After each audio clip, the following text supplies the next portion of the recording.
चलो, तो हम लोग पाइथन के अंदर विजुअलाइजेशन की बात कर रहे थे। पाइथन में विजुअलाइजेशन करने के लिए हमारे सिलेबस में दो लाइब्रेरीज हैं। एक का नाम है मैटप्लॉटलिब और दूसरी लाइब्रेरी का नाम है सीबॉर्न। एक तीसरी लाइब्रेरी और ज़्यादा फेमस होती है वेब इंटरफेस के साथ, प्लॉटली, जो आप अपने लेवल पर देखेंगे। मैटप्लॉटलिब लाइब्रेरी को अराउंड 2003 में बनाया गया था। उसके बाद इस लाइब्रेरी में कुछ रिफाइनमेंट करे गए। इसमें कुछ और एडवांस विजुअल्स ऐड करे गए। कुछ विजुअल्स के अंदर स्टाइलिंग वगैरह और इम्प्रूव करी गई। तो ऐसा करने पर एक नई लाइब्रेरी ही बनकर तैयार हो गई जिसका नाम है सीबॉर्न। और ये 2014 के आसपास हमारा पाइथन के अंदर रिलीज हुई थी। सीबॉर्न लाइब्रेरी को मैटप्लॉटलिब लाइब्रेरी का एक्सटेंशन कहा जाता है, नॉट द रिप्लेसमेंट और अल्टरनेट। दैट मीन्स आप सीबॉर्न लाइब्रेरी से वही हिस्टोग्राम बना सकते हैं, वही लाइन चार्ट बना सकते हैं जो आपने मैटप्लॉटलिब लाइब्रेरी से बनाया था। लेकिन C1 लाइब्रेरी में कुछ चीज़ें आपके लिए इजी हो जाती हैं और ये अपनी तरफ से कुछ फीचर्स ऐड कर देता है जो मैटप्लॉटलिब में हमें खुद कोड करने पड़ते थे। तो मैं एक बेसिक एग्जांपल से मैटप्लॉट और C1 के डिफरेंस को समझाता हूँ। उसके बाद फिर आज हम कुछ और विजुअल्स बनाएंगे जो C1 के अंदर हमारा ऐड करे गए हैं, मैटप्लॉट में वो नहीं है। तो ऐसा करने के लिए सबसे पहले मैं क्या करता हूँ, एक तो ये दोनों लाइब्रेरीज को इंपोर्ट करेंगे, मैटप्लॉटलिब और सीबॉर्न। तो अगेन उस स्टेटमेंट को दोबारा समझना है। Seaborn is not the replacement और alternate for matplotlib, rather it is the extension of matplotlib. तो आपके लैपटॉप में सीबॉर्न लाइब्रेरी तभी इंपोर्ट होगी जब आपने अपने लैपटॉप पर मैटप्लॉटलिब को रखा हुआ है, अदरवाइज सीबॉर्न यूज नहीं हो सकती। ठीक है। Seaborn library third party library है, पाइथन सेटअप के साथ नहीं आती है। अगर आप VS कोड पर प्रैक्टिस कर रहे हो तो पिप इंस्टॉल करना पड़ेगा, और अगर आप एनाकोंडा पे प्रैक्टिस कर रहे हो तो एनाकोंडा के साथ ये बंडल्ड होती है। तो सबसे पहले क्या करेंगे, यहाँ लिखेंगे import matplotlib dot pyplot as PLT। ये तो हमने मैटप्लॉटलिब लाइब्रेरी को इंपोर्ट कर लिया। अब इसी तरह से सीबॉर्न लाइब्रेरी को भी इंपोर्ट करेंगे। इंपोर्ट सीबॉर्न एज, एस भी कर लो, SN कर लो, जो भी आप करना चाहो वो अपना कर सकते हो। ठीक है, सीबॉर्न एस भी कर लिया मान लो मैंने। इंडस्ट्री या चैट GPT या गूगल पे सर्च करोगे तो वहां लिखो SNS, तो SNS को वो सीबॉर्न लाइब्रेरी मान लेता है, जो भी है। तो अब जैसे NumPy NP, data frame DF, pandas PD, matplotlib PLT, इसी तरह से सीबॉर्न लाइब्रेरी को जो अलाइसिंग जनरली यूज करते हैं वो SNS करते हैं। अब आप जो चाहें वो कर सकते हो। इसके अलावा जिस डेटा पर मैं आपको एक कंपैरिजन करके दिखाऊंगा वो टाइटैनिक का डेटा एज वाला हम यूज करेंगे। तो पांडास को इंपोर्ट कर लेंगे।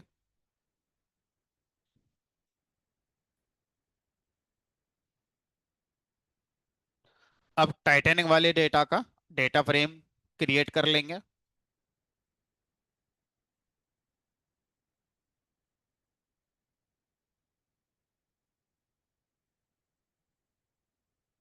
ये टाइटैनिक वाले डेटा का डेटा फ्रेम आ गया। अब मैं एज कॉलम पर हिस्टोग्राम बनाकर दिखाऊंगा। हिस्टोग्राम का पर्पस होता है कंटिन्यूअस कॉलम में वैल्यूज का डिस्ट्रीब्यूशन इंटरवल्स में समझना कि किस इंटरवल में कितनी वैल्यूज लाई करती हैं। तो उसके लिए हम हिस्टोग्राम का यूज करते हैं। तो अब पहले मैं हिस्टोग्राम बनाऊंगा, plt डॉट हिस्ट, और यहां पर मैं बताऊंगा किस कॉलम की सीरीज के लिए मुझे हिस्टोग्राम चाहिए। तो यहां पर मैंने एज पास कर दिया, देन plt डॉट रो। तो ये हम ऑलरेडी लास्ट क्लास में कवर कर चुके हैं, जस्ट फॉर कंपैरिजन पर्पस मैं आपको ये दिखा रहा हूं।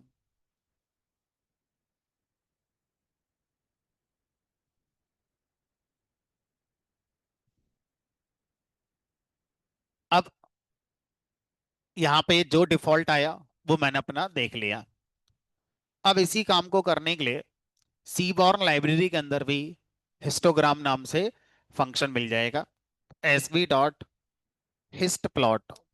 तो most of the functions seaborn library के अंदर जो मिलेंगे उनके सफिक्स में प्लॉट वर्ड यूज हो रहा है। उससे देखकर थोड़ा हमें इजीली हम पहचान लेते हैं कि हाँ ये मैटप्लॉटलिब का फंक्शन होगा या सीबॉर्न का होगा। तो मोस्ट ऑफ द सीबॉर्न के फंक्शन के लास्ट में प्लॉट वर्ड आपको देखने को मिल जाएगा। यहाँ आपने लिखा है df डॉट एज। अब देखो, पहली डिपेंडेंसी, सीबॉर्न लाइब्रेरी में जो भी आपने अपना प्लॉट बनाया है उसको जब आप शो करते हैं तो सीबॉर्न लाइब्रेरी के पास अपना शो नाम से कोई फंक्शन नहीं है। आपको मैटप्लॉटलिब लाइब्रेरी का ही शो फंक्शन यूज करना पड़ेगा सीबॉर्न के प्लॉट को देखने के लिए। तो plt डॉट शो ही लिखेंगे, एसबी डॉट शो लिखने पर आई गेस एरर आ जानी थी।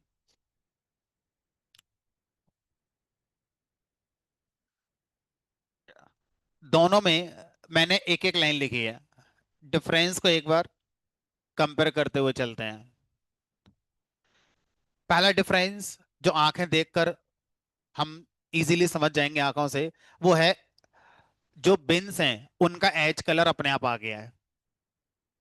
यहां पर अगर मुझे बिन्स का बॉर्डर चाहिए तो मुझे लिखना पड़ेगा as color equal to color का नाम। It will be like this, as color is equal to color का नाम। ठीक है, ये हम जानते थे। तो सर इसका मतलब सीबॉन में एक लाइन बच गई लिखने से। हमने कहा अगर आपको एज का कलर ब्लैक की जगह ब्लू चाहिए, रेड चाहिए, तो लिखना ही पड़ेगा। बट अगर आप ब्लैक के साथ ही एग्री हो तो फिर आपका बच गया लिखना। दूसरा डिफरेंस क्या है? दूसरा डिफरेंस है, यहां पर देखो, नहीं पता ये कौन है, नहीं पता ये कौन है। आपको बताना पड़ता है ऐसे करके plt डॉट एक्स लेवल कि भाई यहां पर ये एज है। अब लिख कर आई ऐसे ही बताओगे ये हमारा काउंट है। ये हम ऑलरेडी लास्ट क्लास में पढ़ चुके हैं। सी वन कह रहा है कि रहने दो, हमने खुद ही बता दिया। तो सर ऐसे कैसे पता चला कि हम यही लिखना चाहते हैं? तो इसने कहा कि जो कॉलम का नाम है वो तो अपने आप हमने एक्स लेवल बना दिया। कॉलम का नाम कुछ और होता, जो भी होता वो अपने आप यहाँ लिख जाता। और हिस्टोग्राम है तो उसे पता है कि आप वाई पर काउंट रखोगे, कोई और रखने का पॉइंट ही नहीं है, तो ऑटोमेटिकली उसने काउंट ही लिख दिया। इसका मतलब दो लाइन मेरी बच गई। अभी मैं यहाँ पर plt डॉट एक्स लेवल लिखता, plt डॉट वाई लेवल लिखता, वो दो लाइनें मेरी बच गई। अगर आप सीबॉर्न में अपना जो लेबल है, ये लेबल अपना देना चाहते हो तो दे भी सकते हो, लेकिन सीबॉर्न के अंदर फंक्शन नहीं है, फंक्शन का नाम plt ही है, plt डॉट एक्स लेवल। यानी कि सीबॉर्न लाइब्रेरी में एक्स लेवल देने के लिए मैटप्लॉटलिब फंक्शन का ही यूज करेंगे। कुछ भी दे दो जो आपका मन करता है। ये आ गया। अगर आप चाहते हो नहीं सर जो कॉलम का नाम है वही हमारा एक्स पे चला जाए, तो फिर जरूरत नहीं है देने की। अब तीसरा डिफरेंस जो हम देख पा रहे हैं वो हमारा है नंबर ऑफ बिन्स का। यहां पर अगर हम देखें तो बिन्स हमारा 1 2 3 4 5 6 7 8 9 10 यूज हुए हैं। यहाँ पर इनके बिन्स की संख्या ज्यादा है, 1 2 3 4 5 6 7 8 9 10 11 12 13 14 15 16 17 18 19 20। तो बाय डिफॉल्ट जब हम मैटप्लॉटलिब को नहीं बताते तो वो हमारा 10 इंटरवल में पूरे डेटा को हमारा डिस्ट्रीब्यूट करके दिखाएगा। सीबॉर्न और ज्यादा थोड़ा बारीक डिस्ट्रीब्यूशन कर देता है, और ज्यादा नैरो डिस्ट्रीब्यूशन कर देता है, और वो 20 इंटरवल्स में डिवाइड करता है। और अगर आप अपने इंटरवल देना चाहते हो तो कॉमा लगाकर आप यहाँ पर अपने इंटरवल भी दे सकते हो। ठीक है, चलो। तो अब एक कंपैरिजन मैंने आपको बता दिया तो मैटप्लॉटलिब और सीवॉन के बीच में। तो सर फिर तो ज्यादातर इंडस्ट्रियल यूसेज में अगर हम देखें तो सीवॉन ही यूज होता होगा, तो शायद आंसर यस में ही होगा। लेकिन कुछ ऐसे विजुअल्स हैं जो सीवॉन में नहीं है, मैटप्लॉटलिब में ही है, और उनमें सबसे फेमस है पाई चार्ट। पाई चार्ट का सीवॉन में कोई फंक्शन नहीं है। बाकी आपने जितने बनाए, बार बनाया, हिस्टोग्राम बनाया, लाइन चार्ट बनाया, इन सब के सीवॉन में भी फंक्शन होंगे। और इस तरह के डिफरेंसेस आप एक्सपीरियंस करोगे। हिस्टोग्राम में हिस्टोग्राम के जैसे डिफरेंस हमने एक्सपीरियंस करे, अगर आप बार चार्ट बनाओगे तो बार के जैसे एक्सपीरियंस आएंगे, तो सबके अपने अपने आएंगे। ठीक है, चलो अब मैं कुछ करके दिखाता हूँ और चीजें एक्स्ट्रा, जैसे बार चार्ट का भी, क्योंकि बार चार्ट बहुत ज्यादा हमारा फैसिलिटी प्रोवाइड करता है। कब? जब हम सीवॉन में आते हैं। ठीक है, मैटप्लॉटलिब का बार चार्ट बहुत ज्यादा मैनुअल कोडिंग हमसे मांगता है, जबकि इसका हमारा मैनुअल कोडिंग नहीं मांगेगा। देखते हैं सर आप क्या कहना चाहते हैं। तो एग्जाम्पल के तौर पर हम ये चाहते हैं कि हमें ये बताओ कि आपका सर्वाइवल मेल और फीमेल का कितना हुआ है। तो अब आप सर्वाइवल अगर निकालना चाहते हो तो आप लिखोगे DF dot gender dot value counts. ये आपको लिखना पड़ेगा ताकि पता चले। फिर पीएलटी डॉट बार, फिर आप यहाँ बताओगे सबसे पहले अपना कि लेबल्स क्या हैं। हमने कहा मेल और फीमेल। उसके बाद दूसरी लिस्ट में मैन्युअली इनकी वैल्यू पास करोगे, 577 314। तो ये इंफॉर्मेशन इस बात की है पूरे डेटा में कितने मेल कितने फीमेल हैं, सर्वाइवल की नहीं है, कितने मेल कितने फीमेल हैं। तो इतने मेल हैं और इतने फीमेल हैं। ठीक है, शो फंक्शन कॉल करना चाहिए। ये लो। ठीक है, अब इसी काम को मान लीजिए मैं आपसे कहूं कि सीबॉन से करके दिखाओ। तो सीबॉन कह रहा है ये मैं अपने आप कर लूंगा, इसको मत करो, मैं खुद ही कर लूंगा। हमने कहा ठीक है, करके दिखाओ। S B dot count plot. Count plot नाम का फंक्शन है जो काउंटिंग करने के लिए यूज होता है कैटेगोरिकल कॉलम की वैल्यूज।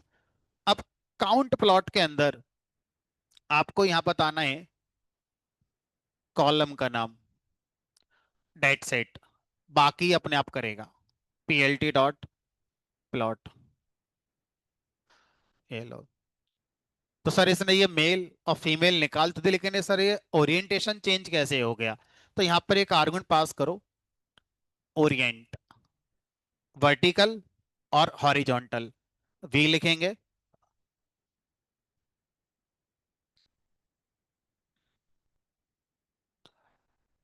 एक काम करो, यहां पर ऐसे लिखो, X equal to D F dot gender, यानी कि जो जेंडर है इसको एक्स एक्सिस पर रखना है। सेम रिजल्ट है। इसमें आपको अलग से ये लाइन लिखकर देखकर लिखना पड़ा, यहां पर ये सब आपको करने की जरूरत नहीं पड़ी, अपने आप हो गया। अब और देखो, C1 का जो काउंट प्लॉट है और क्या कह रहा है। C1 का काउंट प्लॉट ये भी कह रहा है कि आप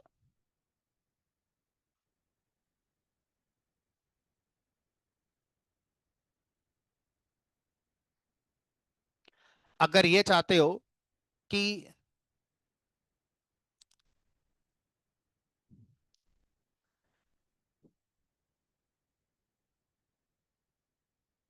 ह्यू कलर लगा दो और इसकी वैल्यू कर दो सर्वाइव्ड। अब ये कुछ एक्स्ट्रा इंफॉर्मेशन निकाल कर देखा, देखो कैसे अपने आप इसने क्या कर दिया, हमारे काउंट प्लॉट को क्लस्टर कर दिया। क्लस्टर कर दिया का मतलब यह है कि ये बता रहा है कि अब आपका जो जेंडर का काउंट है वो सर्वाइव्ड के अकॉर्डिंग डिस्ट्रीब्यूट हो गया, यानी कि सिंगल बार ना बनाकर दो बार बना दिए। ब्लू कलर का जो बार है ये वो है जो सरवाइव नहीं हुए हैं, और जो ऑरेंज कलर का है ये वो हैं जो सरवाइव हो गए हैं। तो इसका मतलब मेल ज्यादातर सरवाइव नहीं हुए हैं, लगभग 400 से ज्यादा, और बहुत कम सरवाइव हुए हैं, लगभग 100। दूसरी तरफ फीमेल का सर्वाइवल ज्यादा है, क्योंकि जो ऑरेंज कलर है वो सर्वाइवल वाला है। अब ये लीजेंड अपने आप आ गया, और अगर आपसे कहा जाए अभी मैं मैटप्लॉटलिब में होता तो खुद से लिख रहा होता लीजेंड के लिए plt.legend, और यहां पर अपने आप आ गया। ठीक है, तो अब मुझे एक अच्छा कंपैरिजन मिल गया देखने को कि सीबॉन में एडवांस फीचर्स हैं, आप कम कोड लिखकर ज्यादा इंफॉर्मेशन अपने विजुअल्स में दिखा पाते हैं। ठीक, अब आगे मैं जो भी विजुअल आपको पढ़ाऊंगा अब सिर्फ और सिर्फ C1 वाले ही पढ़ाऊंगा। कंपैरिजन मुझे नहीं करना, आपको समझ में आ गया है कि हाँ कंपैरिजन हो जाता है। अब आते हैं, मान लीजिए रेस्टोरेंट वाले डेटा पर कुछ प्रैक्टिस करते हैं, उसमें से कुछ निकाल के दिखाते हैं। तो pd.read_csv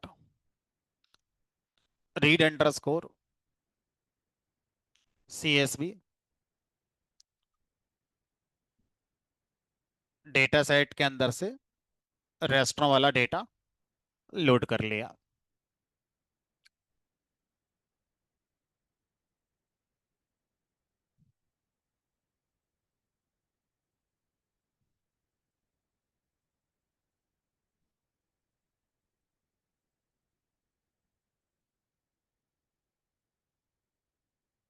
अब अगर मैं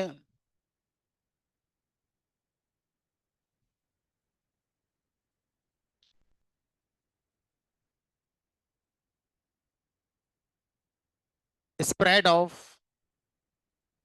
बिल एंड टिप इसको देखना चाहता हूं, स्प्रेड माने होता है फैलाव। बिल और टिप की जो वैल्यूज हैं उनमें क्या फैलाव है, कहां से कहां तक बिल गया है, कहां से कहां तक टिप गई है, बिल जिसने ये दिया है उसने टिप क्या दी है, इन बातों को समझना चाहते हैं। तो जब आप दो न्यूमेरिक कॉलम के स्प्रेड को समझना चाहते हैं तो ऐसा करने के लिए स्कैटर चार्ट का यूज किया जाता है। स्कैटर प्लॉट का काम होता है स्प्रेड ऑफ न्यूमेरिक कॉलम्स को समझाना। ठीक है, दोनों ही कॉलम न्यूमेरिक होने चाहिए। ठीक, तो अब मैं करके दिखाता हूं। अब देखो इस डेटा में मैं आपसे कहूं कि मुझे ये बताओ मिनिमम बिल क्या गया है, मैक्सिमम बिल क्या गया है, ओवरऑल बिल का ट्रेंड क्या चल रहा है, मोस्टली कस्टमर क्या रेंज में बिल पे करते हैं। सेम मुझे ये बताओ क्या टोटल बिल और टिप में ऐसा कोई रिलेशन है या हो सकता है कि जिस बंदे ने ज्यादा बिल पे किया हो उसने टिप भी ज्यादा दी होगी, और जिसने बिल कम पे किया है उसने टिप भी कम दी होगी। मुझे इन क्वेश्चंस के आंसर चाहिए, एज वेल एज और क्वेश्चन ऐड कर देते हैं। सबसे हाईएस्ट टिप देने वाला कौन है, सबसे मिनिमम टिप क्या वैल्यू हमारी गई है, एक जनरल रेंज टिप की क्या है जो ज्यादातर लोग देते हैं। तो मुझे इन दोनों कॉलम्स पर इतने सारे क्वेश्चन के आंसर चाहिए। पांडा से आप सबके आंसर निकाल सकते हो, लेकिन सब लिखना पड़ेगा आपको। df.min, df.totalbill.max, df. इस रेंज में ये इस रेंज, मतलब आपको हो सकता है 10 से 12 मिनट लग जाएंगे, और एक आधा पॉइंट फिर भी कोई मिस हो ही जाए आपसे। अब यही सब कुछ सीवॉन का स्कैटर प्लॉट कह रहा है, एक लाइन में सब कर दूंगा मैं, बस एक लाइन लिख दो, एक लाइन में जितने क्वेश्चन आपने पूछे 6 8 सबका आंसर मैं लाकर दे दूंगा, वो भी ग्राफिकली, और बड़े इजीली आप समझ जाओगे कि क्या चल रहा है आपके डेटा में बिल और टिप कॉलम में। चलो तो हम क्या लिखेंगे, यहाँ लिखेंगे PD, sorry, SV C1 library का नाम जो भी रखा है आपने, डॉट स्कैटर प्लॉट। तो स्कैटर, स्कैटर मतलब होता है बिखरा हुआ। जैसे अभी आपके घर से फैमिली मेंबर आ जाएं और आपका रूम देख लें, तो सब स्कैटर्ड होगी सारी चीजें। तो स्कैटर माने बिखरा हुआ, कोई चीज अपनी जगह पर होगी नहीं। ठीक है, स्कैटर्ड, बिखराव, फैलाव। उसी को तो हम समझना चाहते हैं कि बिल और टिप के फैलाव को, बिखराव को समझना चाहते हैं, इसलिए इसका नाम रखा गया स्कैटर प्लॉट। ठीक है। अब इसमें क्या करते हैं, एक्स एक्सिस और वाई एक्सिस।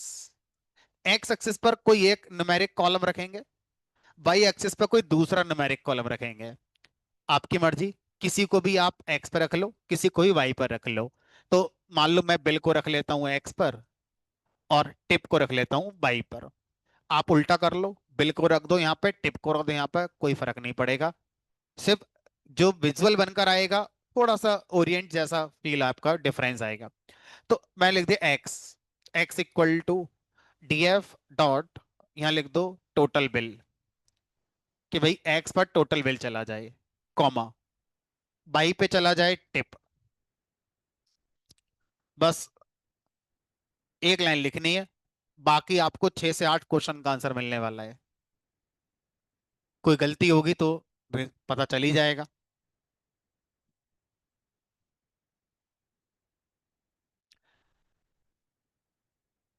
वही पॉइंट है, आपको अगर एमआरआई की रिपोर्ट दे दी जाए, आप उसमें कुछ नहीं पता कर पाओगे क्या लिखा है।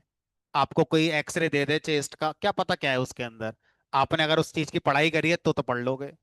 अब किसी को ये पिक्चर दिखा दो, पता नहीं क्या है ये। अब आपने अगर पढ़ाई कर रखी है विजुलाइजेशन में, स्कैटर चार्ट को कैसे समझा जाता है, तो आप इसको पढ़कर समझा सकते हो क्लाइंट के लिए कि भाई आपके डेटा में ये नजर आया। अदरवाइज तो कुछ नहीं पता क्या चल रहा है। तुक्के मारते रहो, जो समझ में आ जाए ठीक है। चलो अब सीखते हैं ये चार्ट क्या कहना चाह रहा है। ये चार्ट कह रहा है कि भाई हर डॉट जो यहां पर दिख रहा है, उस डॉट को आप मार्कर कह सकते हैं। और हर डॉट एक मार्कर है, और ये हमारा एक रो को रिप्रेजेंट कर रहा है या एक कस्टमर को रिप्रेजेंट कर रहा है। तो यानी कि ऐसे मान लो ये एक रो है, तो ये पूरी की पूरी रो एक डॉट है। ये दूसरी रो है, इस रो को एक डॉट मान लो। तो ऐसे करके कुल मिलाकर ये 244 डॉट होंगे। तो हर मार्कर, हर डॉट एक कस्टमर को रिप्रेजेंट कर रहा है। अब अगर मैं इस वाले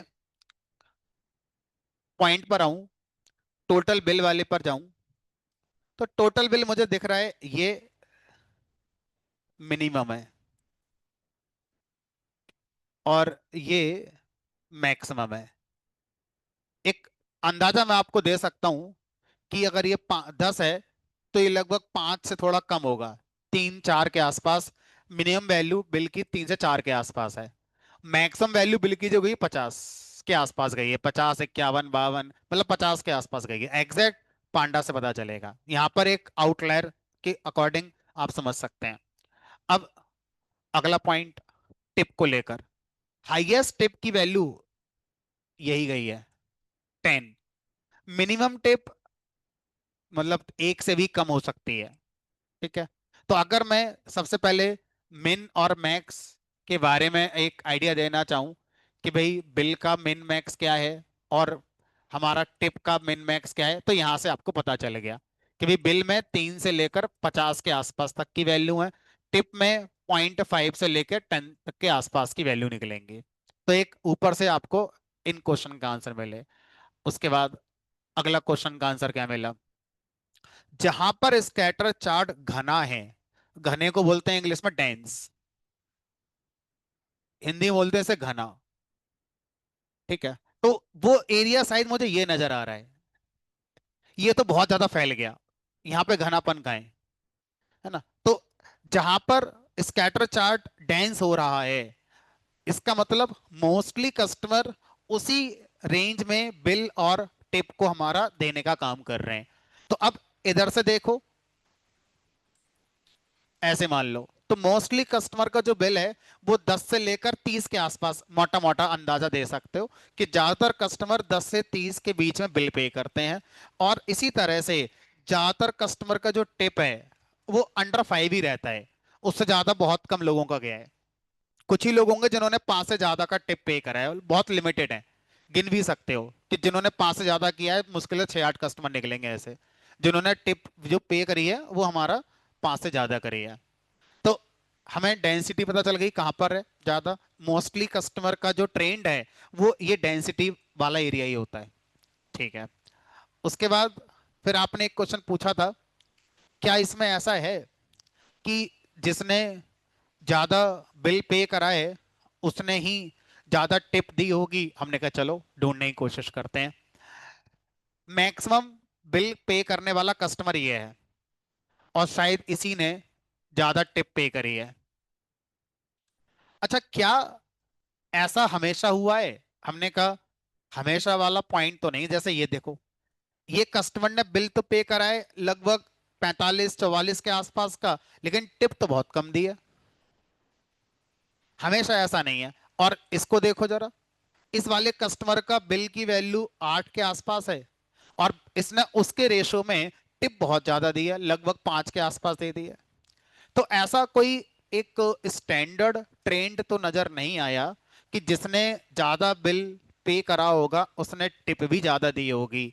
ऐसा भी नजर आ रहा है कि कुछ कस्टमर ऐसे हैं जिनका बिल ज्यादा नहीं आया था, कम आया था, बट टिप उन्होंने अच्छी दी है। दोनों तरह के मिक्स यहाँ पर चीजें नजर आ रही हैं, तो आप एक ट्रेंड नहीं मान सकते। ठीक है। अब सोचो, एक लाइन से अभी हमने 6 से 8 क्वेश्चन का आंसर ले लिया।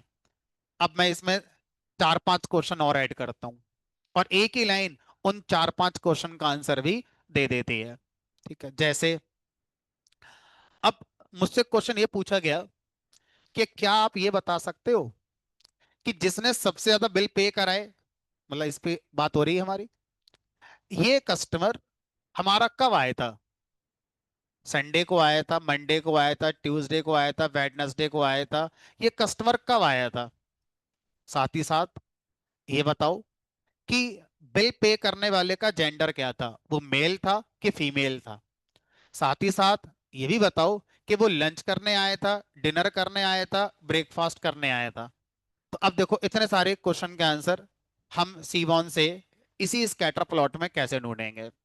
तो सबसे पहला जो आंसर आता है वो ये, जितने भी आपको ये मार्कर दिख रहे हैं, जितने भी आपको ये डॉट दिख रहे हैं, आप इनका कलर अलग अलग कर सकते हो अकॉर्डिंग टू कैटेगोरिकल कॉलम। तो अब अगर मैं इन सारे मार्कर का कलर ग्रुप करना चाहता हूं या डिस्टिंग्विश करना चाहता हूं, तो बेस्ड ऑन कैटेगोरिकल कॉलम कर सकते हो। अब अगर मैं आपसे कहूं कि मैं इसको जेंडर कॉलम के अकॉर्डिंग कलर करना चाहता हूं, तो ये सारे के सारे डॉट दो कलर में आ जाएंगे। जैसे ये कस्टमर जिसने ज्यादा बिल पे करा है वो कहीं ना कहीं यहां पर होगा। अब उसका जेंडर क्या है, मेल है या फीमेल है, उसके अकॉर्डिंग इसका कलर आ जाएगा।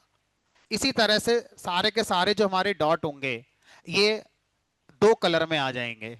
कलर अपने आप पिक होगा कि मेल का ये कलर है, फीमेल का ये कलर है। चलो, तो एक आर्गुमेंट होता है यू नाम से। बाहर चले जाओ, और बहुत जरूरी बात करनी है तो लगातार 8 मिनट हो गए बात करते हुए, समझ में कुछ नहीं आ रहा होगा। बैठे इसलिए होगा फीस दे रखी है पूरी।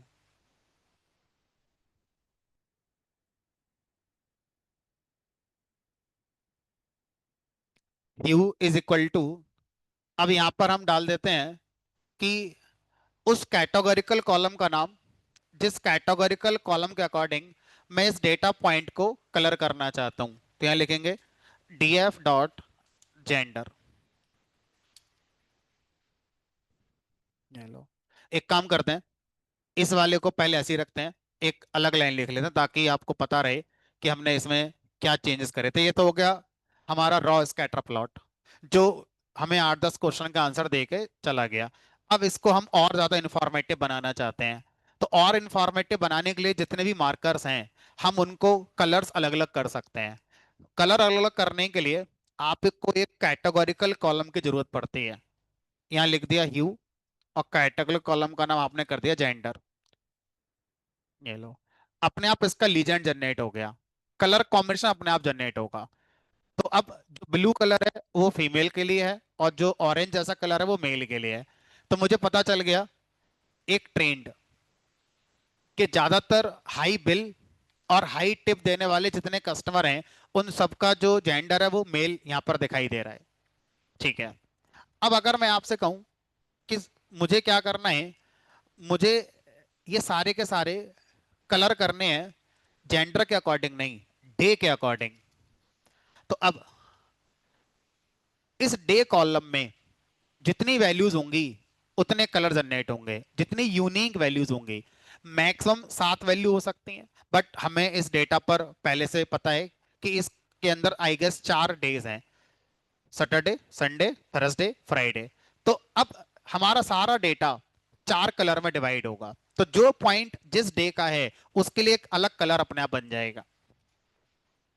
अब देखो, ये पता चल गया, एक ट्रेंड हल्का सा दिखाई दिया कि मोस्टली हाई बिल और हाई टिप जो पे करी गई हैं, वो कस्टमर वो हैं जो कब आते हैं, सैटरडे को आते हैं, क्योंकि ये कलर सैटरडे को रिप्रेजेंट कर रहा है हमारा। ठीक है। अब सर अगर आपसे कहा जाए इसी तरह से मैं इसको टाइम के अकॉर्डिंग देखना चाहता हूं, तो आप यहाँ पर टाइम के अकॉर्डिंग कलर कर सकते हैं। इसका मतलब फिर से एक ट्रेंड हमने देखा। तो अभी आपने 3 बातें निकालनी, कि अगर हम जेंडर वाइज देखें तो जो हमारा मैक्सिमम बिल और टिप जो हम देख पा रहे हैं, वो मेल के अकॉर्डिंग हमने देखा ट्रेंड। उसके बाद अगर हम डे वाइज देखें तो सैटरडे को ये सब चीजें होती नजर आई हैं। अगर हम टाइम के अकॉर्डिंग देखें तो ये सब के सब डिनर को होता नजर आया है, यानी कि डिनर टाइम पे नजर हो। अब आपकी रिक्वायरमेंट बिल्कुल बढ़ेगी, एक ही बार में सब ना हो जाए, क्योंकि एक बार में एक हो पा रहा है, एक ही बार में तीनों देखना हो, तो हमने कहा चलो कोशिश करते हैं। तो पहले मैं इसको जेंडर पे ले आता हूं। ठीक। अब ह्यू आर्गुमेंट कह रहा है कि भाई मैं तो कलर कॉम्बिनेशन किसी एक के हिसाब से बना सकता हूं, आप मुझे 2 3 कैटेगोरिकल कॉलम नहीं दे सकते। लेकिन आप एक काम कर सकते हो, वो काम ये कि ये जो मार्कर्स आ रहे हैं, इन मार्कर का स्टाइल चेंज कर लो। अभी सारे मार्कर कैसे हैं, सर्कल। एक काम करो, एक सर्कल कर लो, एक क्रॉस कर लो, एक डायमंड कर लो, एक ट्रायंगल कर लो। तो ऐसे पहचान हो जाएगी अलग अलग पॉइंट की। तो अब ऐसा करने के लिए यहां पर स्टाइल नाम से एक आर्गुमेंट होगा। स्टाइल आर्गुमेंट में आप दूसरा कैटेगोरिकल कॉलम पास करो, जिसके अकॉर्डिंग आप मार्कर का स्टाइल चेंज कराना चाहते हैं। हमने कहा चलो इसको आप दे दो डे के अकॉर्डिंग, तो लिख दिया मैंने df डॉट डे। अब देखो, एक लाइन में इंफॉर्मेशन इतनी आ गई कि आप उसको एक्सप्लेन करने जाओगे तो आपको 10 से 15 मिनट लग जाएंगे। अब लाइन एक ही लिखनी है बस। अब यहां पर देखो, सबसे पहले तो कलर, कलर के हिसाब से देखें तो ये मेल है, ठीक है, ऑरेंज जैसा कलर है। मार्कर के स्टाइल के हिसाब से क्रॉस मार्कर है, तो क्रॉस मार्कर हमारा कौन सा दिन का है, सैटरडे का है। तो दोनों बातें एक साथ हमारे यहां पर नजर आ रही हैं।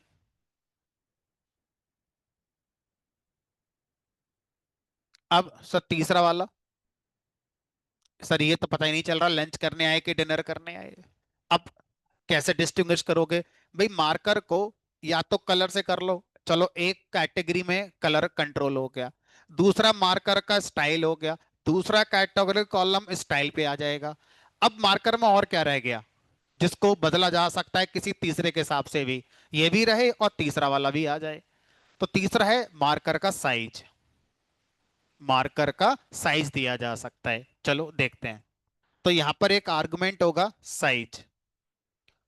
तो एक काम करते हैं, फिर से इसको नीचे ले आते हैं और यहां लिख देते हैं साइज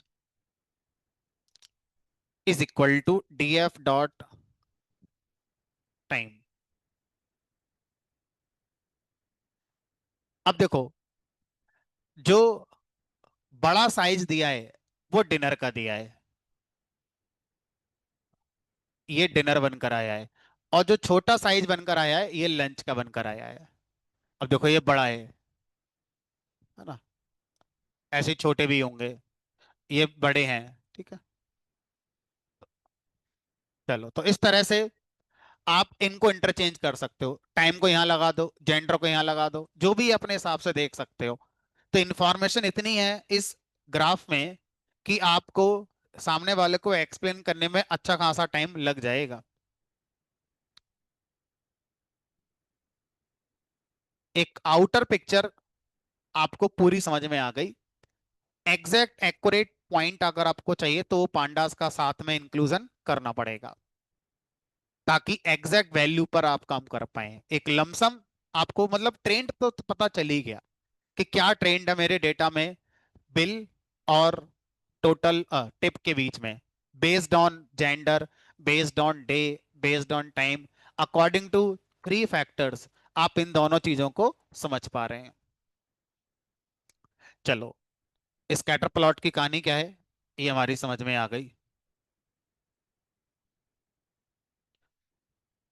जो हमारा ह्यू आर्गुमेंट होता है, ये हमारा मोटा मोटा समझो, ये जो तीन सेटिंग्स हैं, ये तीनों सेटिंग्स मार्कर को कंट्रोल करती हैं।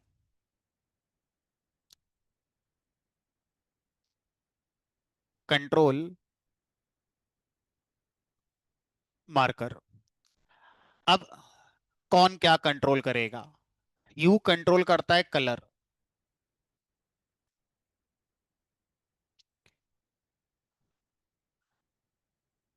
स्टाइल मार्कर का स्टाइल कर, साइज मार्कर का साइज कंट्रोल करेगा। अब ये तीनों चीजें अपने आप जनरेट होती हैं। हम कलर स्पेसिफिक नहीं बता सकते कि यही कलर देना या वही कलर देना।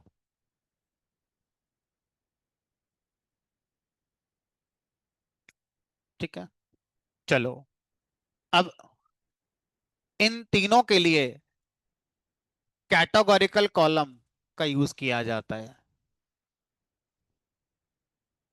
कि तीनों आर्गुमेंट हमारे मार्कर को कंट्रोल करते हैं, और तीनों आर्गुमेंट कैटेगोरिकल वैल्यू मांगेंगे, और कैटेगोरिकल वैल्यूज के हिसाब से कलर, स्टाइल और आपका साइज हमारा कंट्रोल होता है।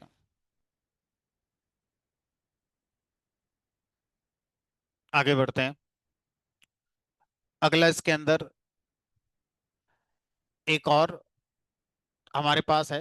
अच्छा, पता कुछ लोग स्कैटर चार्ट को आउटलायर डिटेक्ट करने के लिए भी यूज कर लेते हैं। जैसे वो सारे पॉइंट्स जो आपके डेंस एरिया से बाहर हैं, आप उनको आउटलायर्स कंसीडर कर सकते हैं। डेंस एरिया आपका, मान लो थोड़ा साइज बढ़ा दिया, ये रहा। अब ये कुछ पॉइंट्स आप चाहो तो, स्पेशली इन दोनों को चाहो तो आप क्या मान सकते हो, आउटलायर, क्योंकि ये एक ही है जो इतना ऊंचा गया है, इसके आसपास और कोई नजर आ नहीं रहा है। तो आप इनको आउटलायर डिटेक्ट करने के लिए भी अगर एक टेक्निक मानना चाहो स्कैटर प्लॉट को, तो मान सकते हो, क्योंकि पता तो चल ही रहा है कि भाई कोई पॉइंट अकेला पड़ा हुआ है, उसके आसपास कुछ नजर ही नहीं आ रहा है, तो मतलब वो आउटलायर ही हो गया फिर एक तरीके से। आउटलायर वही तो होता है जो ओवरऑल डेटा के ट्रेंड से अलग देखे हमारे लिए, उसको आउटलायर कहते हैं। ठीक है, तो स्कैटर प्लॉट को भी हम कंसीडर कर सकते हैं आउटलायर के लिए। स्पेसिफिक किसी सिंगल कॉलम, स्पेसिफिक किसी सिंगल कॉलम के आउटलायर को अगर आपको कंसीडर करवाना है, तो एक और है जिसका नाम है बॉक्स प्लॉट। अगर मैं स्टैट्स की पहली क्लास से रिकॉल करना शुरू करवाऊं आपको, तो आउटलायर को डिटेक्ट करने का पहला तरीका मैंने पढ़ाया था, IQR, इंटर क्वार्टाइल रेंज। उसके बाद आई क्यू आर का क्या फार्मूला था? इस फार्मूले के हिसाब से कैसे डिसाइड करते हो कि कौन आउटलायर बनेगा? कोई भी value 1.5 Q1 minus 1.5 times of I Q are से भी छोटी होगी तो लो outlier.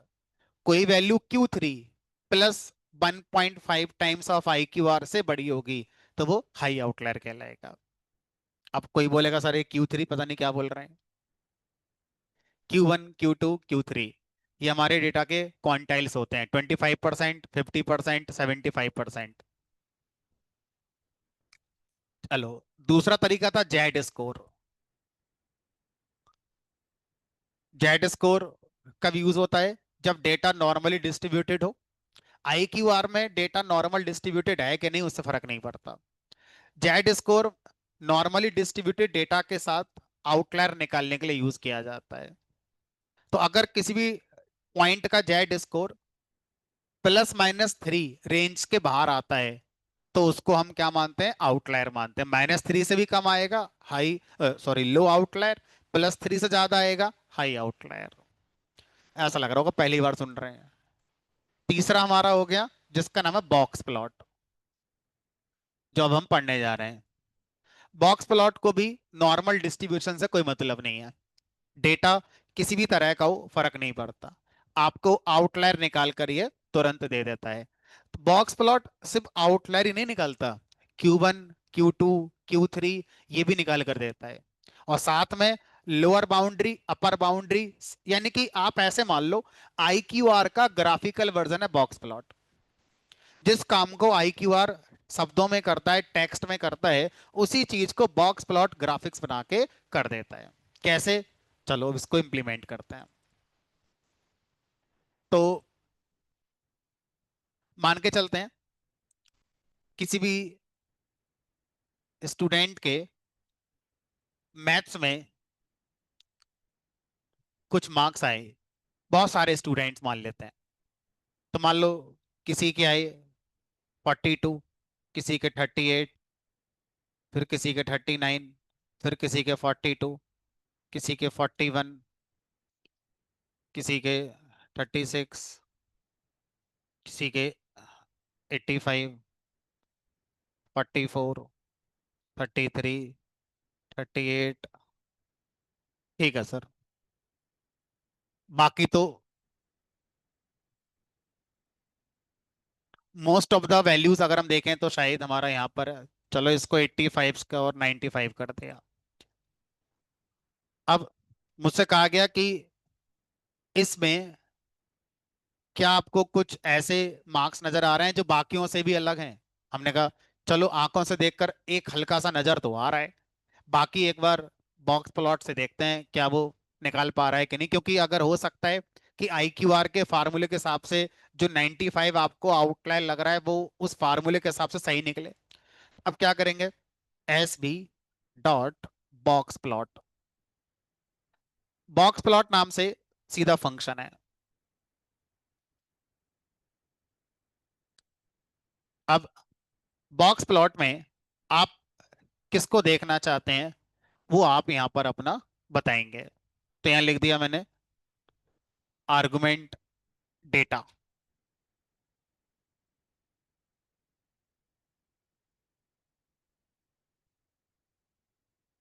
Is equal to maths के मार्क्स PLT.show।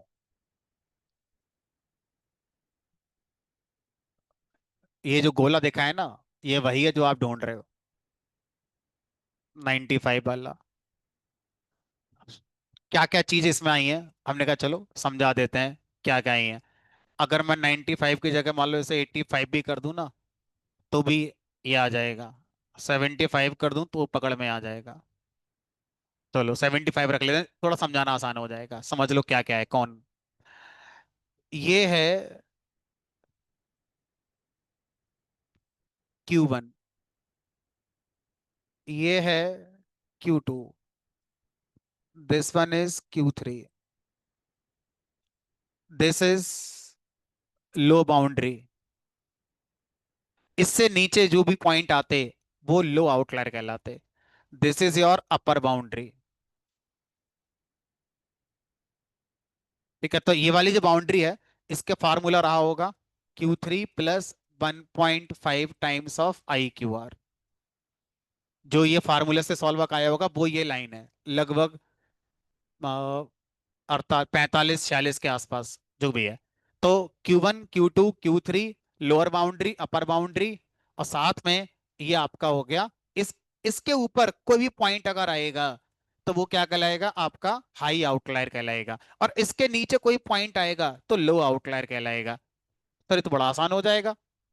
ज्यादा कोई इफ एल्स लगाना नहीं, वहां पर इफ एल्स लगाना पड़ता था, प्रॉपर लूप लगाना पड़ता था, और मैनुअली आपको IQR का फंक्शन कॉल करना होता था। सब ऑटोमेट हो गया, बस एक लाइन लिखनी है, बॉक्स प्लॉट। तो अगर आपको क्विकली डेटा मिल जाए और किसी न्यूमेरिक कॉलम का, किसी एक न्यूमेरिक कॉलम में आउटलायर वगैरह पता करना चाहते हो, तो आप उस कॉलम पर बॉक्स प्लॉट फंक्शन को कॉल कर दो। अब हमने कहा चलो एक काम करते हैं, इसको थोड़ा और इंटरेस्टिंग मैनर में बनाने की कोशिश करते हैं। एक और सब्जेक्ट है, मान लो उसका नाम कर दिया हमने यहाँ पर कंप्यूटर।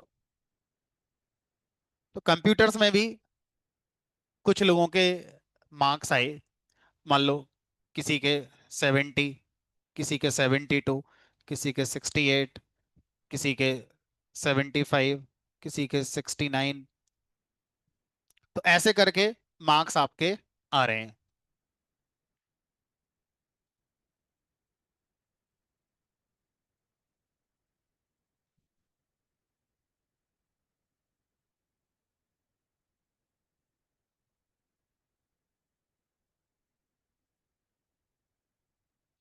अब मैं चाहता हूं सर दोनों के ही निकाल दो।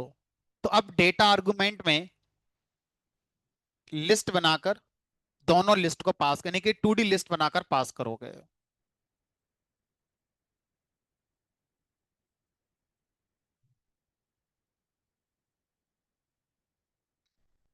इसका इंटरप्रिटेशन एक और, यहां पर जो मार्क्स आए हैं आपके, है ना, ये पहला वाला हो गया। जीरो इंडेक्स पर आपका कौन है, मैथ्स। फर्स्ट इंडेक्स पर आपका कंप्यूटर। मैथ्स में जनरली लोगों के मार्क्स लो रेंज में आए हैं। कोई एक आधा है जिसके बहुत ज्यादा नंबर आ गए हैं, जिसको आप आउटलायर कह सकते हो अपनी नजर में। दूसरी तरफ कंप्यूटर्स में ज्यादातर लोगों के मार्क्स हाई रेंज में आए हैं, लेकिन दो स्टूडेंट ऐसे हैं जिनके मार्क्स कम रह गए, लगभग 30 40 की रेंज में रह गए, और वो मुझे पता है। एक ये 35 वाला और एक 31 वाला। तो ये लो आउटलायर हो गए। और इसमें यानी कि आपके कंप्यूटर्स में हाई आउटलायर कोई नहीं है, मतलब ऐसा कोई स्टूडेंट नहीं है जिसके मार्क्स बहुत ज्यादा आए हों। ज्यादातर लोगों के मार्क्स ज्यादा ही आए हैं हमारे। ठीक है, तो इस तरह से बॉक्स प्लॉट का यूज आप कर सकते हैं। इसमें ओरिएंटेशन भी अगर आप देना चाहें तो दे सकते होंगे। लाइक आप यहां पर ऐसे कर सकते होगे, ओरिएंट एच पे चलेगा क्या, हॉरिजॉन्टल, ऐसे करके बी पे वर्टिकल। तो बाय डिफॉल्ट ये हमारा वी यूज कर रहा है, आप हॉरिजॉन्टल पर जाना चाहो तो जा सकते हो। सोचो, अगर मेरे पास एक डेटा फ्रेम हो, उस डेटा फ्रेम में physics, chemistry, maths, English, computer, 1 2 3 4 5 पांचों सब्जेक्ट के मार्क्स के आउटलायर निकालने हैं। इस पूरे डेटा फ्रेम को उठाकर यहां लिख दो, डेटा इक्वल टू पूरा डेटा फ्रेम। जितने कॉलम होंगे सबके लिए बॉक्स प्लॉट अलग अलग बनकर तैयार हो जाएगा। तो ये पूरे पूरे डेटा फ्रेम पर आसानी से काम कर लेता है, लेकिन ये तभी ज्यादा सही है जब सारे कॉलम न्यूमेरिक हैं, और सारे न्यूमेरिक कॉलम में जो वैल्यूज हैं वो लगभग सेम रेंज की होती हैं। उन्हीं रेंज में मुझे आउटलायर को समझना है, तो आप ऐसा कर सकते हैं। ठीक है, तो अब बॉक्स प्लॉट की कहानी क्या है, ये हमारी समझ में आ गई। नंबर अगर मतलब दो अलग अलग कॉलम में,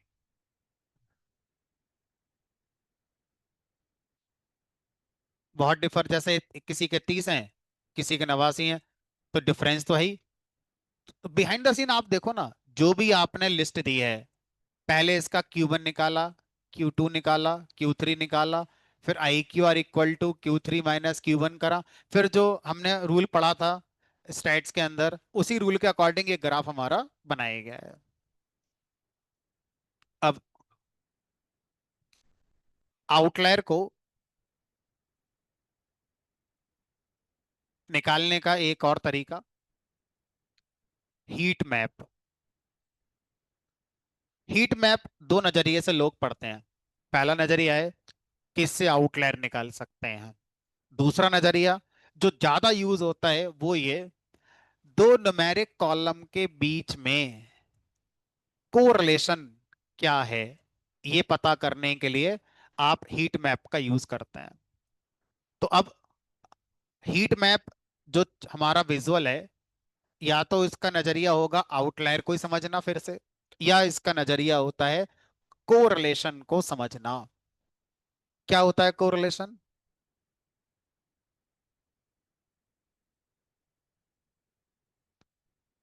तो कोरिलेशन को समझाने के लिए मैंने आपको एग्जाम्पल लिया था कि आप नोएडा से आगरा जा रहे हो। अब आपका फ्यूल लगेगा, अगर आप आगरा से पहले रुक जाओ तो फ्यूल कम हो जाएगा, आप आगे निकल जाओ लखनऊ की तरफ तो फ्यूल ज्यादा लगेगा। तो फ्यूल और डिस्टेंस के बीच में कोरिलेशन होता है, एक बढ़ेगा तो दूसरा बढ़ेगा, एक कम करेगा तो दूसरा भी कम होगा। डिस्टेंस कम तो फ्यूल कम लगेगा, डिस्टेंस ज्यादा तो फ्यूल ज्यादा लगेगा। दूसरा एग्जाम्पल मैंने एक और दिया था, अगर आप नोएडा से आगरा जाते समय कार चलाते हो 80 की स्पीड से, तो जो टाइम लगा, फिर आपने स्पीड 100 कर दी, अब जो टाइम लगा, फिर आपने स्पीड 60 कर दी, अब जो टाइम लगा, दोनों में कोरिलेशन भी है, दोनों एक दूसरे डिपेंड कर रहे हैं। लेकिन इस बार ये डिपेंडेंसी कैसी है कि अगर एक बढ़ रहा है तो दूसरा कम हो रहा है, नेगेटिव कोरिलेशन है। तो कोरिलेशन दो तरह की होती है, पॉजिटिव कोरिलेशन और नेगेटिव कोरिलेशन। तो अगर आप दो कॉलम के बीच में इस तरह से कोरिलेशन समझना चाहते हैं, तो आप हीट मैप का यूज कर सकते हैं। ठीक है, चलो एक काम करते हैं, आउटलायर और कोरिलेशन दोनों के नजरिए से मैं आपको हीट मैप बना के दिखाता हूँ। ठीक, तो पहले रेस्टोरेंट वाला डेटा मेरे पास है ही। हाँ, इसमें मुझे ऐसा लगा कि क्या बिल और टिप के बीच में कोई कोरिलेशन होगी। जैसे अभी आपने स्कैटर में देखा था कि कहीं कहीं पर ऐसा था कि ज्यादा बिल पे करने वाले ने टिप ज्यादा दी है, लेकिन हमेशा ऐसा नहीं था। हमें कुछ जगहों पर यह भी नजर आया कि बिल तो कम आया है लेकिन टिप उसने अच्छी दी है। अब इसी बात को समराइज करके सिंगल वैल्यू पे अगर मैं देखना चाहता हूं कि मुझे ऐसे मत बताओ कि कुछ जगह पर बिल और टिप हाई है, कुछ जगह पर बिल लो है लेकिन टिप फिर भी हाई है, नहीं। हाँ और ना बताओ कि बिल का टिप के बीच साथ कोई कोरिलेशन है या नहीं है, तो आप उस चीज के लिए हीट मैप का यूज करेंगे। और अगर आप ओवरऑल ना निकालकर हर पॉइंट पे देखना चाहते हैं तो स्कैटर प्लॉट यूज करेंगे। तो स्कैटर प्लॉट ज्यादा इंसाइट देगा then heat map. Heat map बस एक आउटर पिक्चर निकाल देगा, एक एक पॉइंट के बारे में नहीं बता पाएगा। क्या हर पॉइंट टोटल बिल का टिप के साथ कोरिलेटेड है? नहीं। ओवरऑल टोटल बिल टिप के साथ कोरिलेटेड है कि नहीं, ये बताएंगे बस आपको। चलो चलते हैं। तो अब अगला काम क्या होगा उसको देखते हैं। तो सबसे पहले हमें क्या करना होता है, हमें एक कोरिलेशन मैट्रिक्स बनानी होती है। तो किसी भी डेटा फ्रेम के ऊपर अगर आप कोरिलेशन फंक्शन कॉल करते हैं, तो कोरिलेशन फंक्शन हमारा न्यूमेरिक कॉलम्स पे काम करेगा, कैटेगोरिकल कॉलम पे काम नहीं करता। तो कोरिलेशन सिर्फ न्यूमेरिक कॉलम पे फोकस करता है, चाहे वो इंटीजर हो चाहे फ्लोट हो। कैटेगोरिकल कॉलम को कंसीडर नहीं करता, यानी कि ये चारों पिक्चर से बाहर हो जाएंगे। सिर्फ तीन कॉलम के बीच में कोरिलेशन, इसका इसके साथ, इसका इसके साथ, इसका इसके साथ, इसका इसके साथ, इस तरह से कोरिलेशन निकल कर आएगा। कह रहा है कि यार आपके में ना कुछ कैटेगोरिकल कॉलम है, तो मैं उनको कन्वर्ट कर नहीं पा रहा हूँ फ्लोट में। तो क्या लिखेंगे, यहाँ पे लिखेंगे कॉलम के नाम पास कर दो कि कौन कौन से यूज करने हैं। Numeric only is equal to true. चलो, तो अब इस कोरिलेशन मैट्रिक्स को इंटरप्रेट करने का तरीका, तो पहले क्या करो, इसे डायगोनली डिवाइड कर लो। अब या तो ऊपर वाला हिस्सा देख लो या नीचे वाला हिस्सा देख लो, दोनों एक दूसरे की मिरर इमेज होंगे। अब मैं नीचे की तरफ देख ले रहा हूं। टोटल बिल का टोटल बिल के साथ कोरिलेशन तो 100% आएगा ही। कोरिलेशन की वैल्यू -1 से +1 के बीच में होती है, ऐसा हमने पढ़ा था। तो ये 100% है, एकदम सही है। अब टिप का टोटल बिल के साथ कोरिलेशन 67% आया है, 0.67 है। इसका मतलब क्या है? इसका मतलब यह है कि 100 में से 67 टाइम्स ऐसा देखा गया कि अगर बिल ज्यादा है तो टिप ज्यादा है, बिल कम है तो टिप कम है।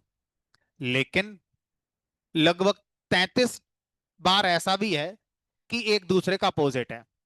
इस वजह से यहां पर ये 0.67 है, मतलब फिर भी एक ट्रेंड हल्का सा नजर आ रहा है कि हाँ, टिप और बिल ओवरऑल अगर आप कहो तो 67% चांस इस बात के हैं। अब साइज का बिल के साथ, मतलब आप क्या देखना चाह रहे हो कि मान लो एक बार में 4 लोग आए, तो उन्होंने जो बिल पे किया।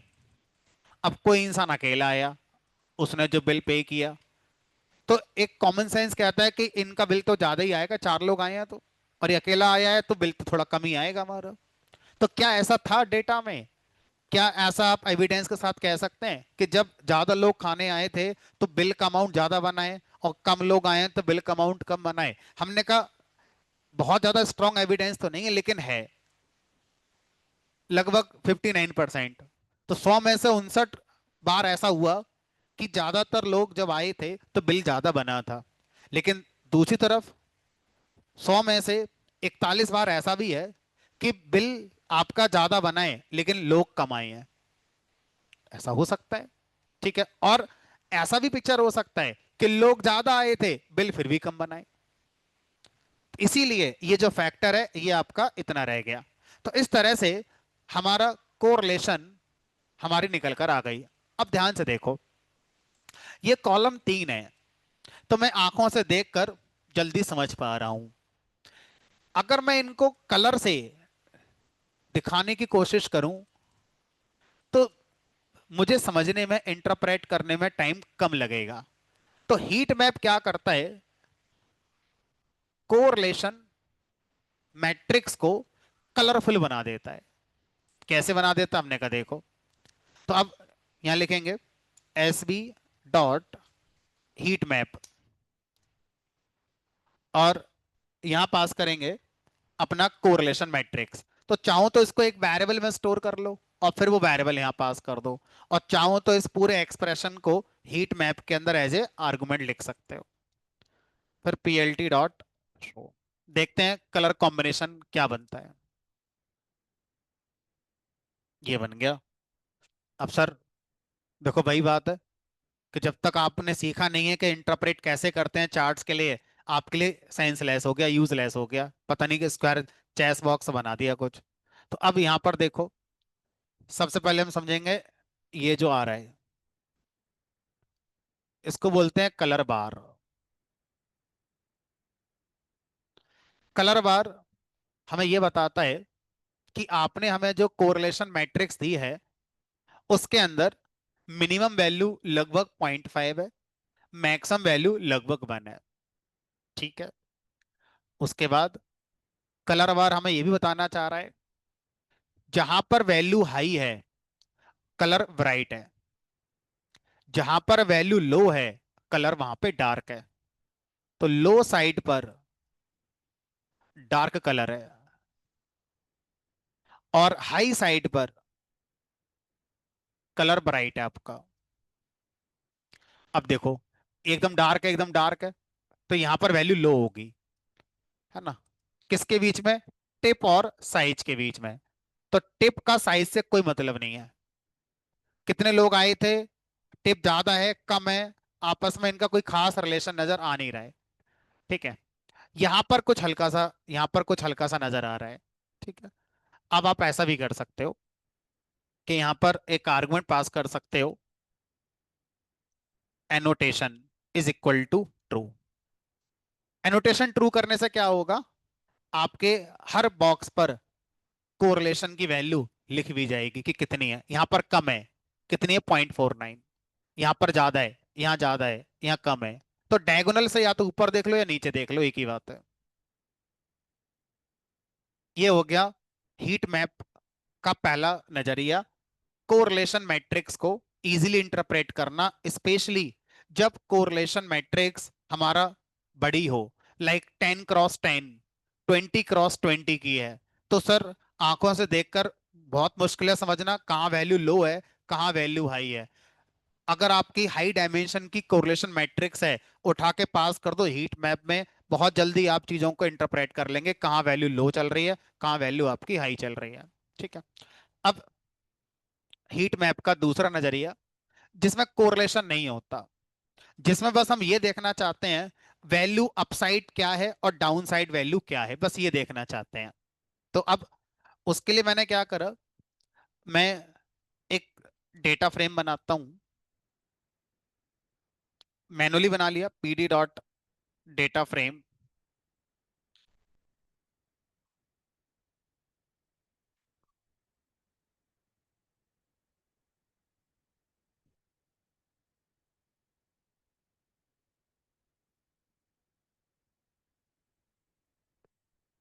और यहां लिख दिया डिक्शनरी के अंदर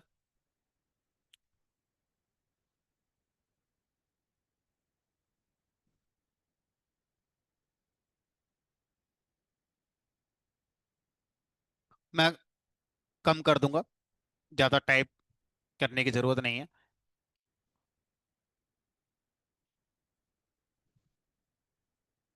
बस जी इतना डाल दिया।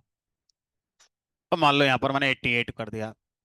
3 4 5 6 7 वैल्यू है, ऐसे करके।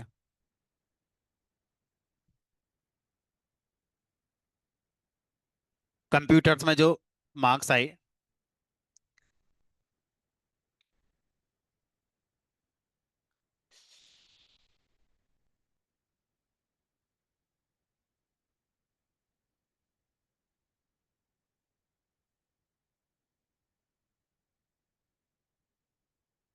3 4 5 6 7 8, एक कम कर दिया।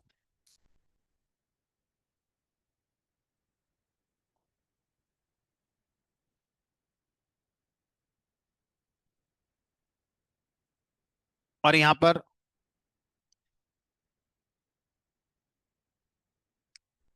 इंडेक्स दे दिया,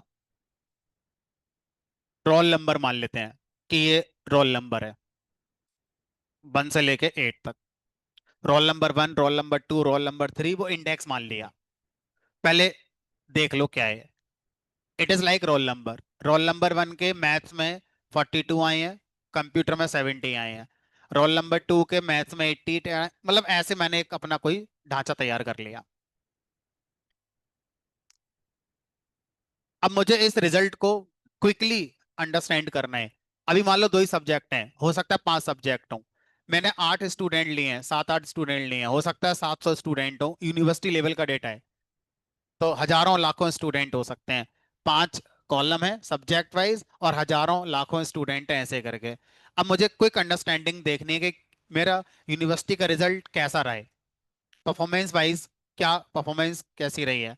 तो क्या करना है, इस डेटा फ्रेम को उठा के पास कर दो सीधा हीट मैप के अंदर। अब कोई कोरिलेशन नहीं देख रहे हैं, बस हम देखना चाहते हैं वैल्यू अपसाइड और डाउनसाइड कैसी चल रही हैं, रोल नंबर और उनके सब्जेक्ट के अकॉर्डिंग। रोल नंबर और उनके सब्जेक्ट के अकॉर्डिंग वैल्यू अप और डाउन कैसी है वो समझना चाहते हैं। तो S B dot heat map, और इसमें पूरा डेटा फ्रेम पास कर दिया, और annotation equal to true. PLT dot show. अब देखते हैं हम कितना फास्ट चीजों को इंटरप्रेट कर पाएंगे। जहां पर डार्क कलर है पहले उन्हें फोकस कर लो, सबका नंबर नंबर कम आए हैं। किसके? रोल नंबर 5 के नंबर कम है कंप्यूटर में, रोल नंबर 7 के भी कंप्यूटर नंबर कम आए हैं। लेकिन अगर हम यहाँ पर देखें रोल नंबर 7 को, तो मैथ्स में अच्छा ही है, मैथ्स में नंबर ज्यादा आए हैं, ब्राइट कलर है। सबसे ब्राइट कलर तो ये है रोल नंबर 2 के। बड़ा आसान हो गया सर समझना, हमने कहा जब ये भीड़ ज्यादा बड़ी होगी तो ये और आसान हो जाएगा। तो इस तरह से हीट मैप का पर्पस है लो साइड हाई साइड वैल्यू को कलर के बेस पर क्विकली अंडरस्टैंड करना, या कोरिलेशन मैट्रिक्स को इजीली इंटरप्रेट करना, again based on colour combination.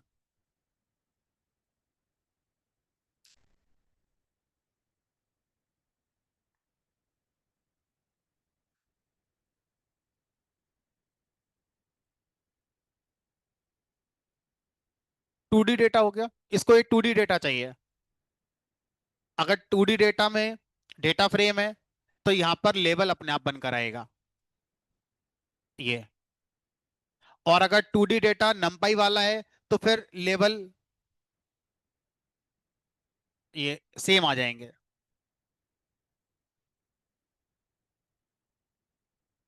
और अगर आपके डेटा फ्रेम में ये इंडेक्स होते ही नहीं तो यहाँ 0 1 2 0 1 2 ऐसे लिख कर आता। तो अगर आप ध्यान से देखो तो कोरिलेशन मैट्रिक्स का जो रिजल्ट है ना, ये भी एक डेटा फ्रेम ही है। अगर ये नंपाई 2D एरे होता तो भी चल जाता, फिर यहाँ पे 0 1 2 0 1 2 लिख कर आते। चलो, अब इस तरह से हमारे पास और बहुत सारे विजुअल्स हैं जो हम यूज कर सकते हैं यहाँ पर। जैसे एक और है हमारा जिसका नाम है ज्वाइंट प्लॉट। ज्वाइंट प्लॉट क्या करता है, एक बार रेस्ट वाला डेटा लोड कर लो दोबारा से।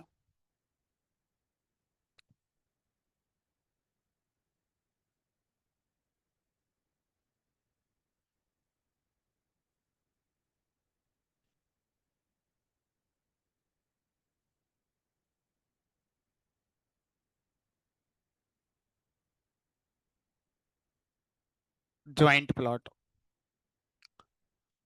तो ज्वाइंट प्लॉट का पर्पस है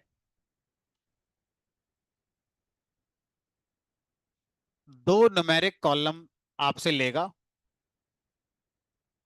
और उन दोनों न्यूमेरिक कॉलम के बीच स्कैटर चार्ट बनाएगा और दोनों का हिस्टोग्राम बनाएगा अलग अलग। एग्जाम्पल के तौर पर ये दो न्यूमेरिक कॉलम है, क्या चाहते हो इन दोनों का स्कैटर चार्ट बना दो जो आपने भी अलग बनाया था। एज वेल एज जैसे आपने एज कॉलम का हिस्टोग्राम बनाया था, उसी तरह से हम टोटल बिल का हिस्टोग्राम बनाकर डिस्ट्रीब्यूशन समझना चाहते हैं कि किस रेंज में कितने लोगों ने बिल पे करा है। अब आप इस काम को अलग अलग ना करके ऐसे कर दो, S B dot joint plot X equal to D F dot total bill Y equal to D F dot tip P L T dot show. तो पहले तो टोटल बिल और टिप के बीच में बन गया स्कैटर, बिल्कुल सेम बनकर आया है। और साथ में टोटल बिल का हिस्टोग्राम। इस हिस्टोग्राम से मुझे एक अंदाजा लग रहा है कि डेंसिटी कहां पर है। ये ज्यादातर लोगों ने 10 से 20 के बीच में बिल पे करा है। यहां से भी इस बात को हम वेरीफाई कर रहे हैं और यहां से भी इस बात को वेरीफाई कर रहे हैं कि यहां पर ज्यादा पॉइंट है। और यही चीज हिस्टोग्राम भी बताने की कोशिश कर रहा है हमारे लिए। बहुत कम लोग हैं जिन्होंने हाई रेंज में बिल पे करा है। इसी तरह से इसको इंटरप्रेट करने का तरीका ये रेंज है हमारी, ये वाली। तो ज्यादातर लोगों का जो काउंट गया है वो 2 से 4 वाली रेंज के आसपास में आपका गया है। तो इस तरह से सेम इंफॉर्मेशन को आप डबल क्रॉस करके सामने वाले को बता रहे हैं कि हाँ भाई, दो बार वेरीफाई कर लिया, जो इंफॉर्मेशन है यही है। तो स्कैटर प्लॉट हमेशा दो न्यूमेरिक कॉलम के बीच बनता है, जिन दो न्यूमेरिक कॉलम का स्कैटर बनाए उनका इंडिविजुअली हिस्टोग्राम अगर आप बनाना चाहते हो तो आप इस तरह से ज्वाइंट प्लॉट का यूज करके इस काम को आसानी से कर सकते हो। चलो, अब आता है, हमने अभी मैटप्लॉटलिब, सीबॉन सबको इकट्ठा करके अलग अलग विजुअल बनाने सीखे। सर ऐसा हो सकता है एक ही इमेज में चार विजुअल मैं दिखाना चाहता हूं क्लाइंट को, एक ही बार में चार विजुअल बन जाएं? तो आंसर है यस। कैसे बनेंगे? हमने कहा देखते हैं। तो ये आपकी इमेज होगी, इमेज को फिगर भी कहेंगे, और इस इमेज के अंदर आप पहले डिवीजन करो रोज कॉलम वाइज। तो एक डमी बता रहा हूं। तो मान लो मैंने कहा तीन कॉलम है, दो रोज हैं, सॉरी तीन रोज हैं और दो कॉलम है, तो टोटल छह विजुअल अब आप इस इमेज में लगा सकते हो। Visual number one, visual number two, visual three, visual four, visual five, visual six. करके दिखाना सर, कैसे करोगे? चलो, तो अब मैं क्या करता हूं, कोई डमी डेटा लेकर आपको ये करके दिखाता हूं।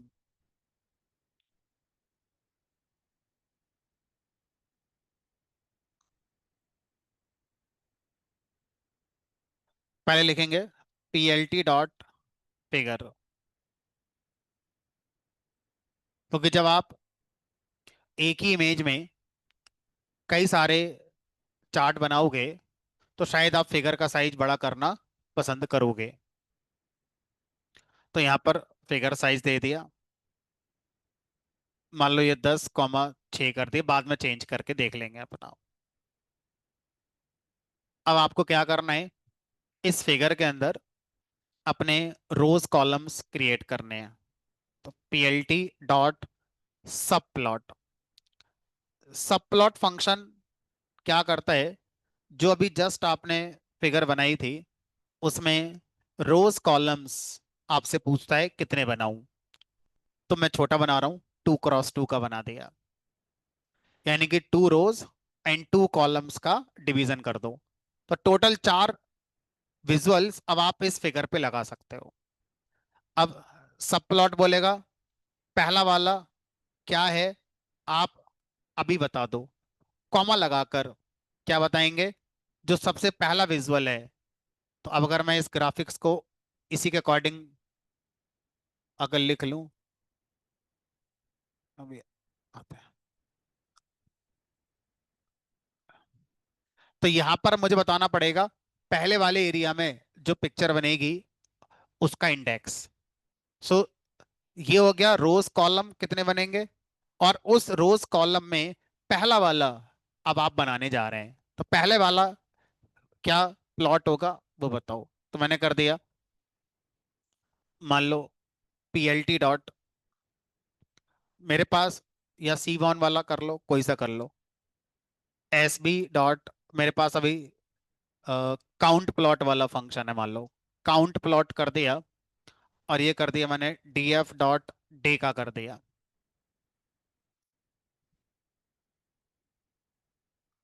तो अब मैं चाहता हूं इस वाले एरिया में डे वाइज कितने कस्टमर थे वो काउंट करके दिखा दो। ठीक है, उसके बाद फिर से कॉपी करा इसे, सेम 2x2 का हमारा डिवीजन रहना है। अब मैं चाहता हूं ये दिखा दो चौथे नंबर का, तो दूसरा तीसरा खाली, हमने कहा चौथा सीधा डायगोनली ऐसे दिखाओ। क्या दिखाना चाहते हो? हमने कहा दिखा दो S B dot scatter plot दिखा दो, X equal to D F dot total bill, तो ऐसे ही कुछ भी बना दिया, और Y equal to D F dot tip. हमने कहा बस लास्ट में शो करोगे plt dot show.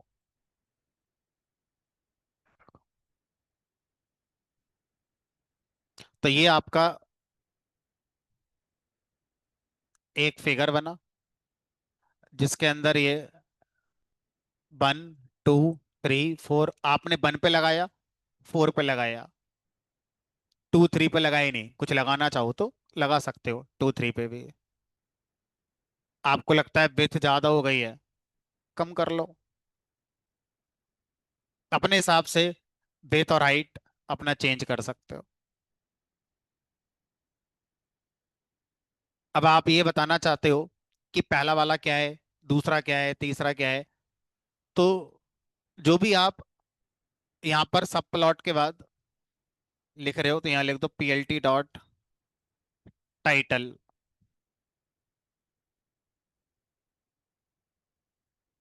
Day wise count. ये डे वाइज काउंट हो गया। इसका टाइटल बता दो, PLT डॉट टाइटल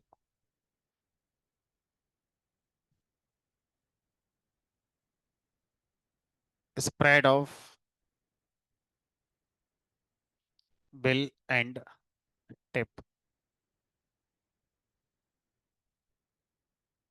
तो ऐसे करके आप अपना सिंगल इमेज अपनी बना सकते हो। अब इसको सेव करना चाहो तो मैंने पहली क्लास में पढ़ाया था, सेव फिगर नाम से फंक्शन होता है, ये आपके सेव हो जाएगा।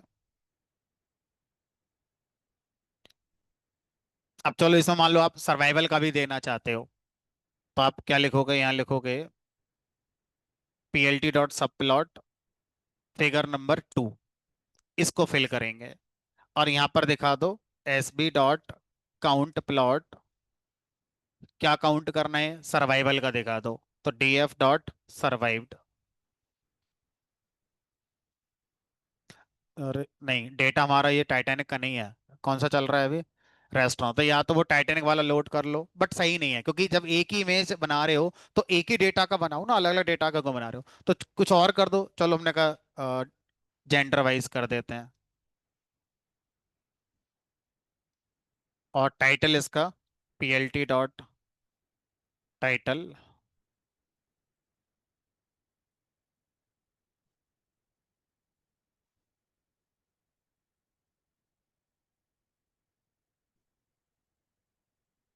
हाइट थोड़ी ज्यादा कर दो।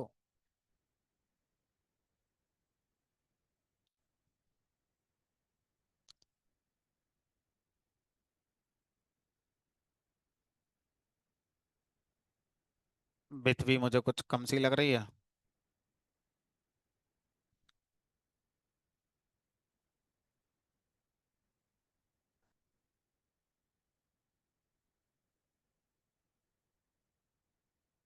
विथ और हाइट थोड़ी और बढ़ानी पड़ेगी, तब ये जो मिसमैच हो रहा है ये नहीं होगा। अब इसको सेव करके अपना जहां रखना चाहो रख सकते हो।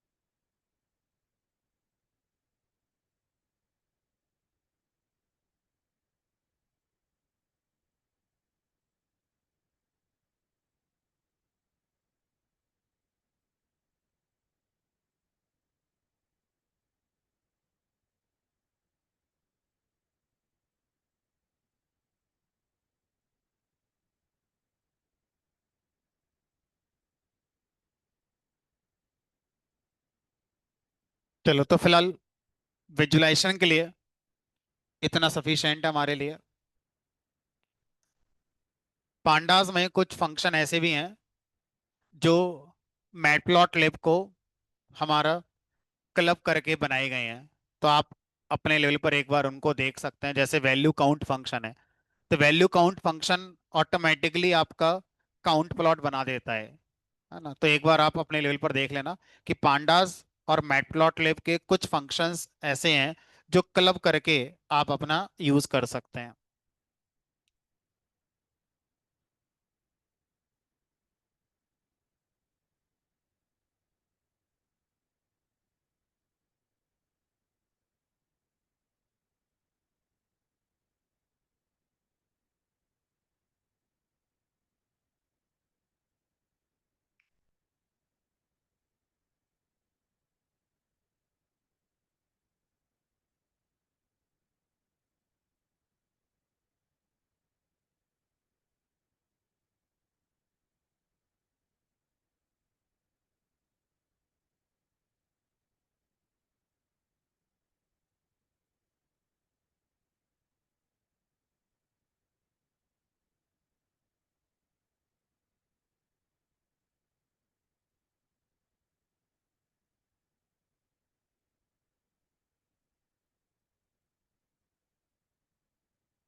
ये कुछ मैं ऐसा कहना चाह रहा था, जैसे हमने लिखा df.gender.value counts, इससे आपकी सीरीज बनी।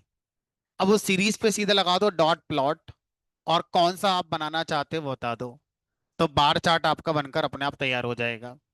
तो इस तरह से डेटा फ्रेम और सीरीज के जो हमारे कुछ रिजल्ट आए थे, उन रिजल्ट पे डॉट प्लॉट करके डायरेक्ट उस रिजल्ट को प्लॉट अपना करा सकते हो। तो ये थोड़ा सा आपके लिए आसान हो सकता है, मतलब अलग अलग यूज ना करके एक साथ अपना चला सकते हो। चलो फिलहाल आज के लिए इतना। कल मिलेंगे, कल नया चैप्टर स्टार्ट करेंगे, वेब स्क्रैपिंग। इंटरेस्टिंग चैप्टर होता है वेब स्क्रैपिंग।